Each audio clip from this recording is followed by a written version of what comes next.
말씀 가운데 하늘문이 열리고 성령의 임하심을 체험하고 하나님의 음성 듣는 시간 되시기 바랍니다. 교회 와서는 하나님의 음성 들어야 되는 것입니다. 사람 소리 듣지 말고 하나님의 음성 따라합시다. 하늘문이 열리고 성령이 임재하고 하나님의 음성을 듣자. 설교는 주의 종을 통해서 주시는 하나님의 말씀으로 들으면 은혜가 되고 약이 되는 것입니다. 고린도 전서에 보면 세 종류의 사람이 나옵니다. 지난주에도 세 종류 사람 얘기한 것 같아요. 잔치집, 또 박물관 같은 사람, 또 초상집에 머물러 있는 사람 그랬는데, 오늘은 고린도 교회 안에 있는 신자들을 보면서 사도 바울이 세 종류로 구분했어요. 이 말씀을 보면 참 2000년 전이나 지금이나 똑같다 그런 생각을 떨쳐버릴 수가 없습니다. 첫째는 육에 속한 자입니다. 육에 속한 자. 스크린에 먼저 또 올라왔죠. 2장 14절인데 한번 읽어봅니다. 시작.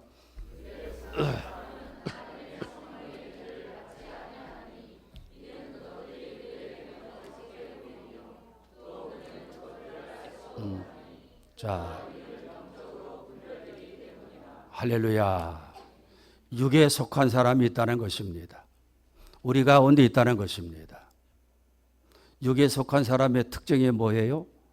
성령을 받지 아니한다 그랬지요. 성령을 받지 않는다고 하는 말은 성령을 회방하고 성령을 무시하는 거지요.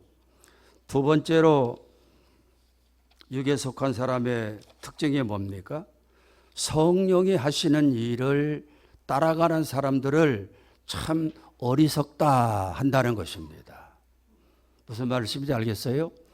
성령을 따라서 순종하고 믿음으로 살고 하나님 중심하고 교회 중심하고 주의 종 중심하고 이렇게 사는 사람들을 참 어리석은 놈이야 그런다는 것입니다. 병아리가 있습니다. 병아리. 늘 땅바닥만 바라보고 먹이를 주워 먹고 커서는 알을 낳고 주인에게 통닭이 되는 신세지요. 이런 병아리가 푸른 하늘을 수젓고 날아다니는 독수리의 세계를 이해할 수가 없는 것입니다. 그렇지 않습니까, 여러분? 육에 속한 사람들은 성령의 인도함을 받고 성령이 하시는 일을 즐거이 행하는 사람을 이해할 수가 없고 오히려 그런 사람들을 어리석다 한다는 것입니다. 고린도 교회 안에 그런 사람이 있었는데 우리 교회 안에는 그런 사람이 없기를 바랍니다. 할렐루야. 두 번째는 육신에 속한 사람이에요. 육신에 속한 사람. 육신에 속한 사람 3장 1절에 나오는데 한 번 더 읽어볼까요? 시작.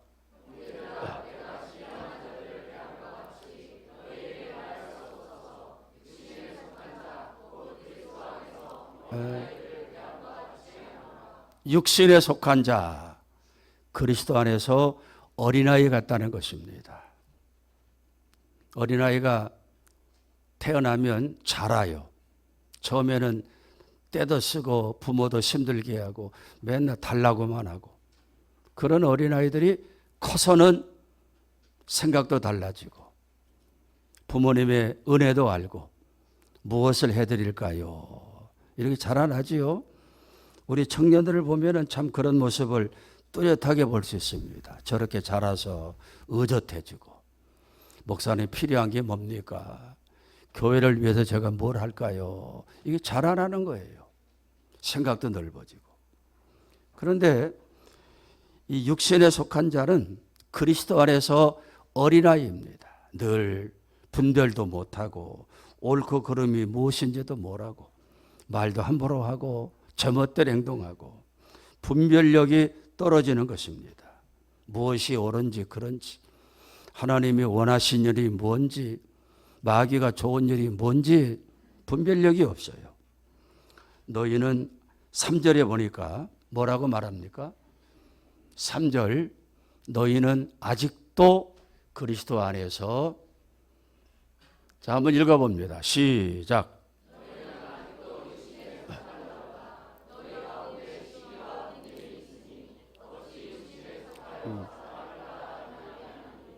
그렇게 교회를 오래 다녔는데 너희는 아직도 육신에 속한 자처럼 철없이 그러냐? 고린도 교회 안에 그런 사람들이 있다는 것입니다. 이 사람들의 특징이 뭐라고요? 시기하고 분쟁하고. 분쟁이 뭡니까? 파당을 지어서 싸우는 겁니다. 남이 잘 되면 시기하고 배가 아프고. 이게 바로 육신에 속한 자라는 것입니다. 그 다음에 나오는 사람이 누굽니까? 신령한 사람이 나옵니다. 신령한 사람. 자, 2장 15절을 봅니다. 2장 15절. 신령한 자. 시작.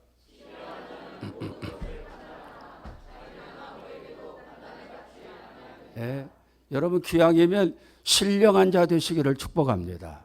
신령한 자. 육에 속한 자 되지 말고, 육신에 속한 자 되지 말고, 어린아이처럼 행하지 말고 신령한 자. 신령한 자는 특징이 뭡니까? 모든 것을 판단하는 것입니다. 이것이 복받는 길인지 이것이 내가 죽는 길인지 판단하는 거예요. 이것이 하나님이 기뻐하시는 일인지 마귀가 좋아하는 일인지 판단하는 것입니다. 여러분도 그런 판단하며 살 수 있습니까?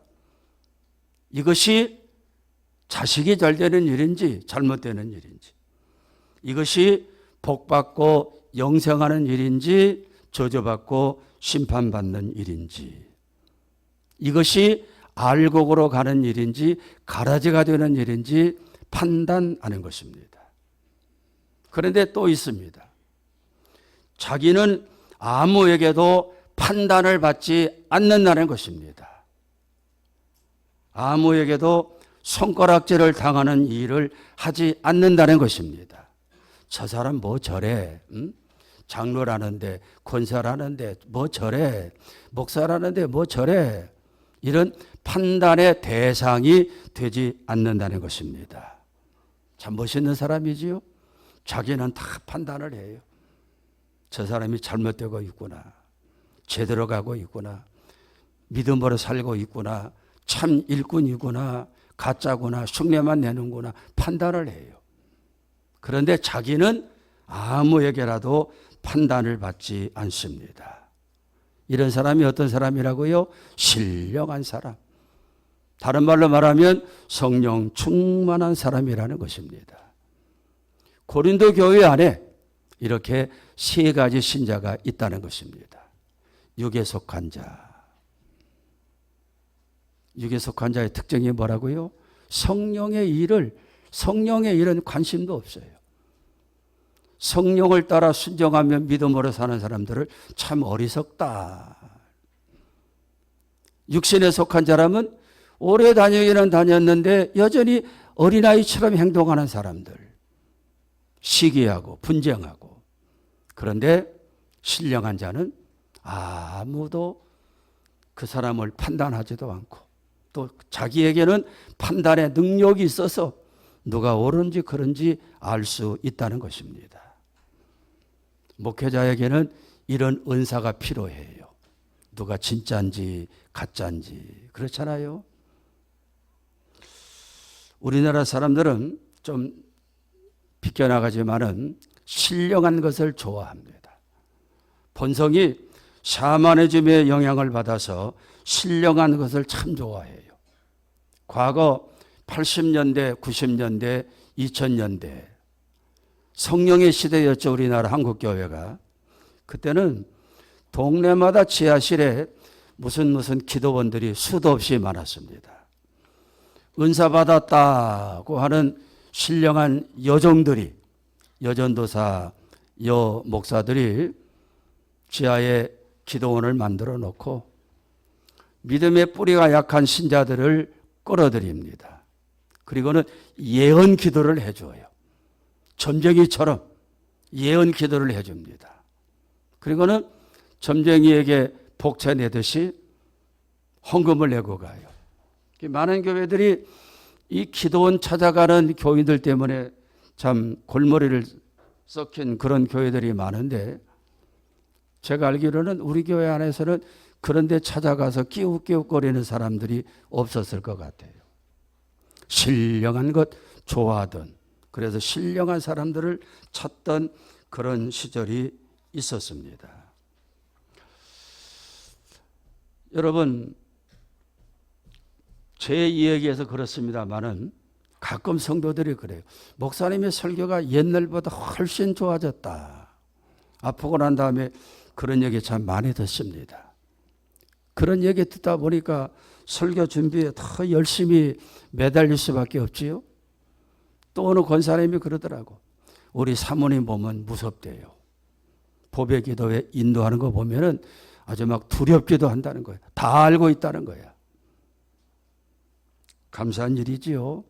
사역자들에게는 그게 있기 때문에 목회하는 것입니다. 제가 지금까지 목회하고 그런 일들을 할 수 있었던 것은 신령한 자가 되려고 애썼기 때문에 가능한 일 아니겠습니까? 오늘 아멘 소리가 좀 죽으러들었네요. 그거 신경 쓸 거 없습니다. 다 귀신 역사하는 거니까. 따라합시다. 아멘. 오늘 말씀이 기적 이야기입니다. 기적 이야기. 어디서 나온 기적입니까? 빌립보 감옥에서 나온 기적 이야기예요. 빌립보 감옥에서 나온 기적 이야기. 금년에 우리 교회 3가지 기도 목표가 있지요. 지난주에 말씀드린 뭐였습니까? 지난주?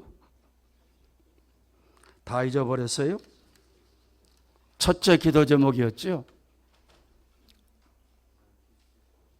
뭐 하는 사람?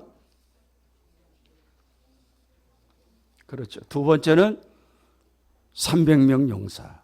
300명 용사는 점진적으로 이루어지는 거니까. 그리고 세 번째 기도 목표가 기도 기적을 만드는 사람들이 되자. 할렐루야.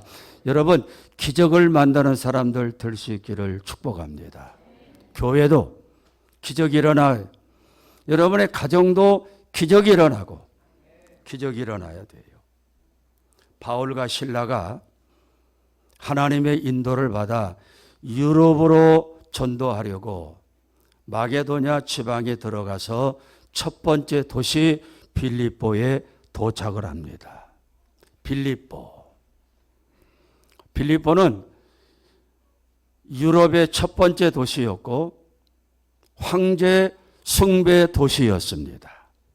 황제를 숭배하는 신전을 군데군데 만들어 놓고 정기적으로 신자들이 와서 황제를 숭배합니다. 그러니 기독교인들이 숨을 쉬고 살 수 없는 지역이고 바울이 갈 때까지도 믿는 자들이 아무도 없었습니다. 누구 하나 바울을 반기는 사람도 없고 돕는 사람도 없습니다. 바울과 실라가 안식일날이 되었습니다. 어디 가서 기도해야 되겠다. 기도하기 좋은 장소를 찾아갑니다. 한적한 강가로 나갔습니다. 거기 가서 기도하려고. 바울의 기도 제목은 뭐였습니까? 이 땅에 믿는 자들이 나오게 해주시고 하나님의 교회가 세워져 가게 하옵소서. 그런 마음 가지고 강가에 나가 기도하는데 웬 여자들이 거기에 나와서 빨래를 하고 있는 것입니다. 그들에게 복음을 전했어요. 그랬더니 거기에 루디아라고 하는 여인이 바울의 말씀을 귀담아 듣고 은혜를 받고 주님을 영접했습니다. 사도행전 16장 15절에 한번 읽어볼까요? 시작.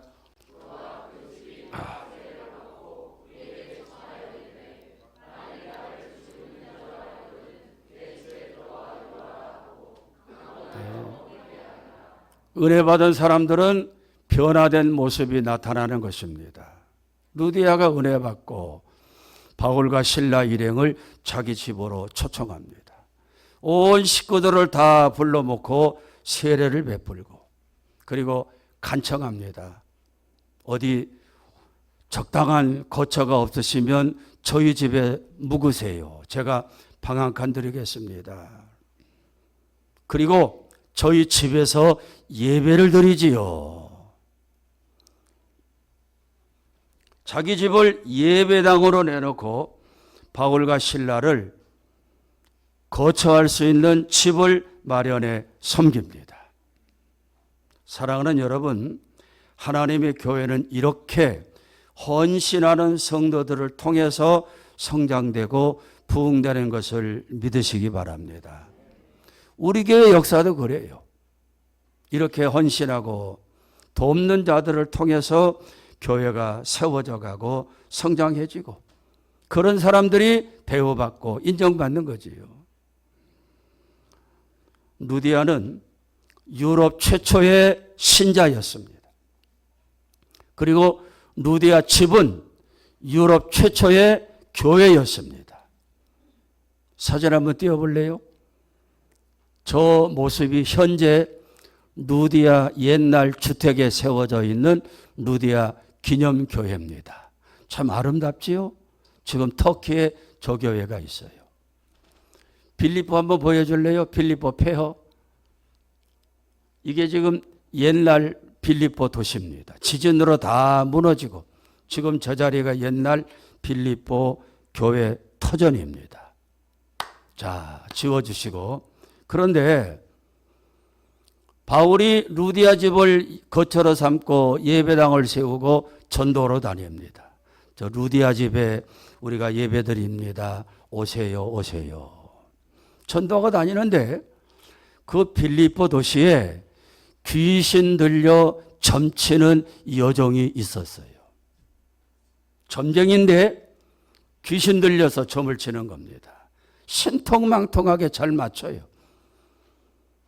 그 여종의 주인은 귀신 들린 여종 때문에 돈벌이가 되는 것입니다. 찾아오니까 사람들에게 점쳐주고 복채 놔주고 가면 주인이 자기 수입으로 삼아요. 그런데 이 귀신 들린 여종이, 점치는 귀신 들린 여종이 바울을 따라다니면서 바울을 비방하고 시기하고 욕하고 다닙니다. 뭐라고 빈정대면서 욕하는 줄 아십니까? 16장 17절에 보면 지극히 높으신 하나님의 종이요 구원의 길로 인도하는 자요 이렇게 따라다니면서 조롱하고 비방해요.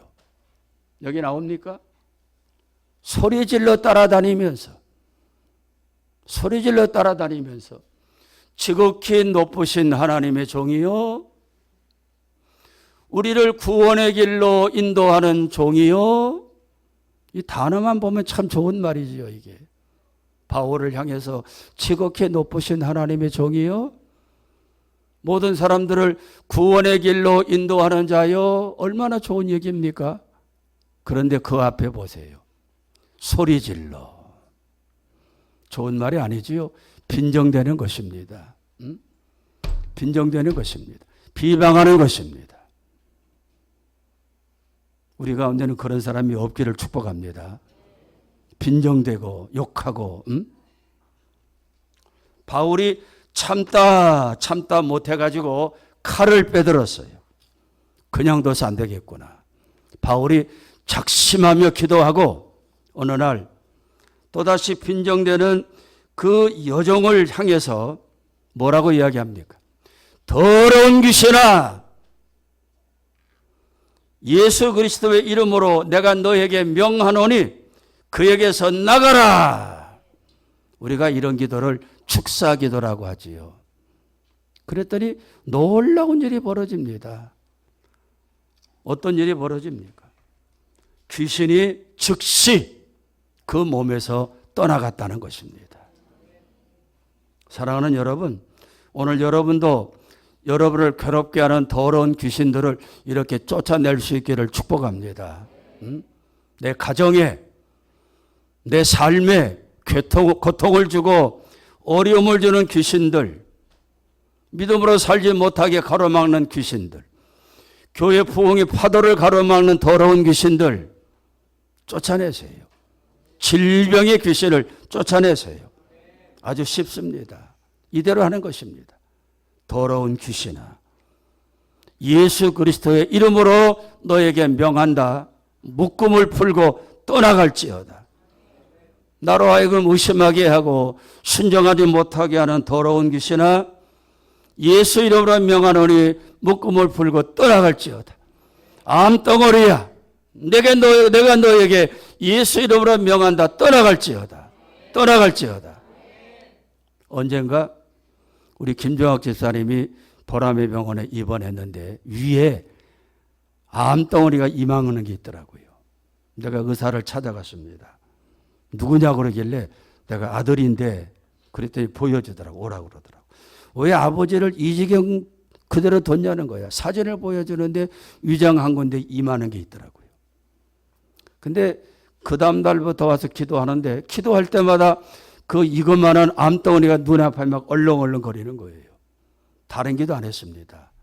우리 장로님 위장 속에 있는 더러운 암덩어리야, 내가 예수 그리스도의 이름으로 명하노니 떠나갈지어다.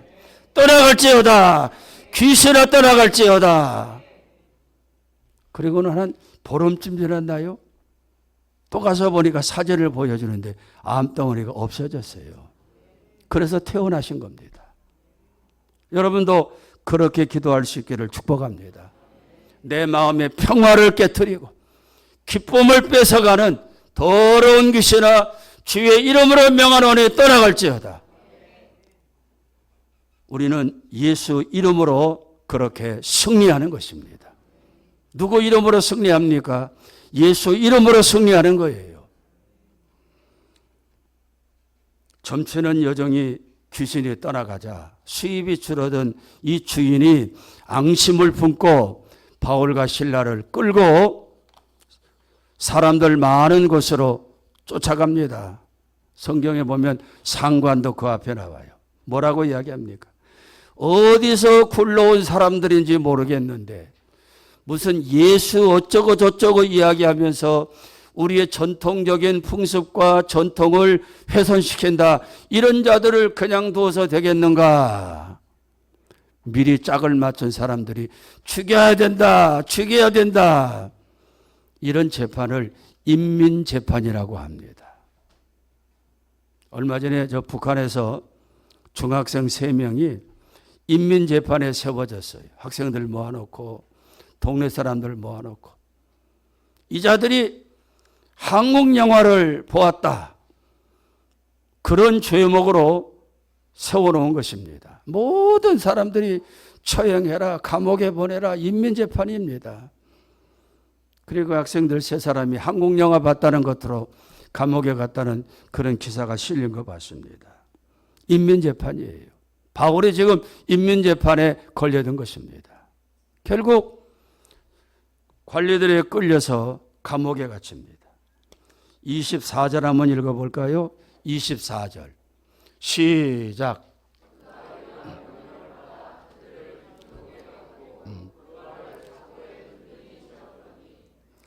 24절 22절 한번 봅시다. 그 위에 22절 시작.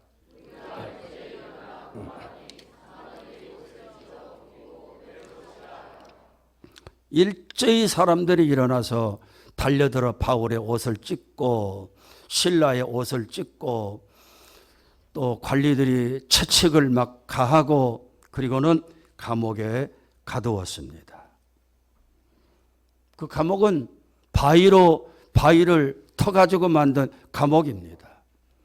바울이 참 답답했을 겁니다.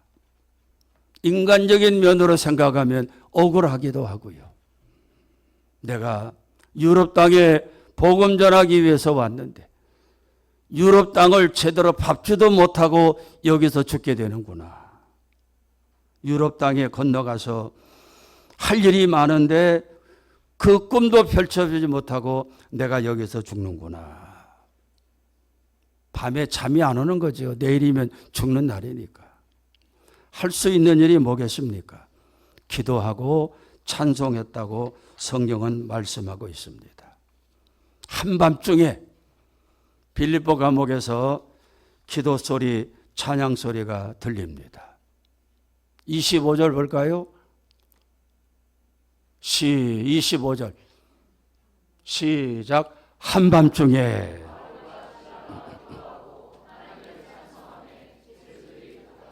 할렐루야. 한밤중에 바울과 실라가 기도하고 찬송하는 소리를 누가 들었어요?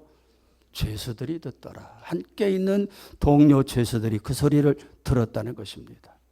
안 됐다. 저 사람 내일 아침이면 죽는다는데 안 됐다 하면서 이 죄수들 귀에 바울과 실라가 기도하는 찬송하는 소리가 들렸다는 것입니다. 여러분도 인생이 어두울 때, 슬플 때, 곤고할 때 어디 찾아갑니까? 기도의 자리, 찬송의 자리, 말씀의 자리, 거기가 사는 자리예요. 세상 사람들은 호프집 가고 뭐 여행 다니고 뭐 하고 기도하는 자리, 찬송하는 자리가 사는 자리예요. 하루에도 38명 정도 죽는답니다. 자살한대요. 웬만한 자살 뉴스는 나오지도 않습니다. 뭐 남녀가 차 안에서 죽어 있더라, 뭐 했더라. 참 안타깝죠. 그런 얘기 들을 때마다. 기도의 자리, 찬송의 자리, 말씀의 자리를 찾았으면 얼마나 좋을까. 그런데 26절에 보니까 기가 막힌 일이 벌어집니다. 26절 큰 소리를 읽어봅니다. 시작.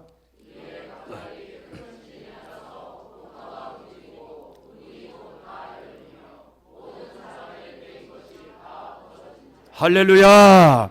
이게 바로 기적입니다. 기도하고 찬송하는데 지진이 일어난 것입니다. 지진이 일어난 거예요. 믿음이 없는 사람들, 인본주의자들은 지진이 일어날 시간에 바울과 실라가 기도한 거지 뭐 기도하고 찬송했다고 지진이 나겠는가 이렇게 이야기하지만 우리는 하나님의 살아계심을 믿습니다. 기도하니까 찬양하니까 지진이 일어나서 환경이 변하고 놀라운 것은 뭡니까? 바울과 실라를 묶고 있던 쇠사슬이 지진 때문에 풀려나가고 더 놀라운 것은 감옥문이 활짝 열렸다는 것입니다. 기적이 일어난 거예요. 기적이. 여러분들이 삶의 현장에도 이런 일들이 기적적인 일들이 일어날 수 있기를 주의 이름으로 축원합니다. 우리를 쥐고 있는 우리를 꼼짝 못하게 묶고 있는 쇠사슬 그것이 물질일 수도 있어요. 내가 밀어내가지고 스스로 자처하는 수도 있습니다. 사람이 나를 묶을 수도 있고요. 여러분들이 앉아있는 감옥이 어떤 감옥입니까? 여러분이 앉아있는 감옥, 절망의 감옥, 의심의 감옥.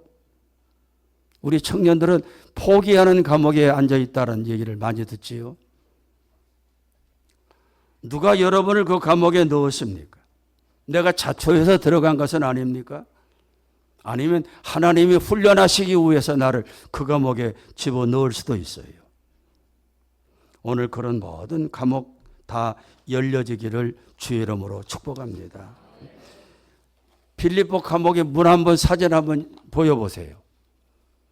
저 문 보입니까? 저기 파란색 문인데 저게 빌립보 감옥의 문입니다. 출입문이에요. 계단으로 되어 있고 돌로 되어 있고 좀 더 앞으로 빼보세요. 더 빼보세요. 저 파란색 쇠창살입니다. 놀랍지요? 놀라운 것입니다. 성경에 나오는 모든 기록은 그냥 기록한 게 아니에요. 역사적인 사실에 의해서 또 기록되어진 것을 과학자들이 찾아다니면서 그거를 발췌해가지고 드러내고 있습니다. 하나님 놀라우신 분입니다. 그리고 저 앞에 간수들이 지키고 서 있습니다. 저 문이 활짝 열린 것입니다. 기적의 문이 열린 것입니다. 올 한해 여러분 가정에도 이런 기적의 문들이 활짝 열려지기를 주의 이름으로 축원합니다. 축복합니다. 저를 보세요, 저를. 여러분들이 저를 기적의 목사라고 그러잖아요. 지난 화요일 날 보람의 병원에 갔습니다. 물리의학과 갔어요. 길랑발에 걸려가지고 신경과 열을, 그리고 물리의학과 12일 입원했습니다. 물리의학과 교수가 저를 재활하는데 관여했었지요. 그리고는 지난 화요일 날 처음 갔습니다. 출입문을 열고 그 교수가 앉아있는 테이블까지 거리가 한 5m 돼요.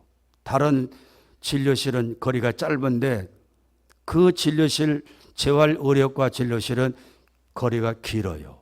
의사가 그걸 보는 겁니다. 문 열고 들어오는 모습을 보는 겁니다. 문 열고 들어가서 의사 앞에 다가가는데 박수를 쳐요. 다 나았습니다. 축하드립니다. 이제 더 이상 저한테 올 필요 없습니다. 앉지도 않았습니다. 아이고, 교수님 고맙습니다.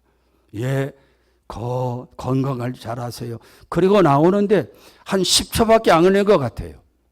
그랬더니 간호사가 환자분 왜 안 들어갔습니까? 그러는 거야. 나 들어갔다 나오는 거야. 그랬더니 다 이해하고 엄지척 하더라고요. 그게 기적이에요. 저의 기적을 여러분 퍼가세요. 저의 기적을 여러분 가정으로 가져가세요. 살아있는 기적의 주인공 아닙니까? 가져가세요.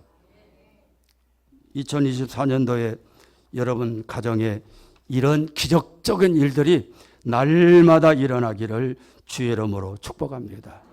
신령한 자가 되어야 기적도 나오는 것입니다. 육에 속한 자, 육신에 속한 자에게 이런 기적이 나오겠습니까? 신령한 자가 이런 기적을 맛보는 겁니다. 기도하겠습니다. 여러분, 우리는 교회 다닌다고 다니긴 하지만은 여전히 육에 속한 자고 영적으로 어린아이와 같은 육신에 속한 자는 아닙니까? 오늘 신령한 자가 될 수 있기를 축복합니다. 신앙에 노력하세요. 오늘 여러분을 묶고 있는 모든 귀신들이 다 떠나가기를 바랍니다. 내가 너에게 명하노니 더러운 귀신아 예수 이름으로 너에게 명하노니 내게서 떠나갈지어다. 여러분 이런 기도할 수 있기를 바랍니다. 다 같이 기도합니다.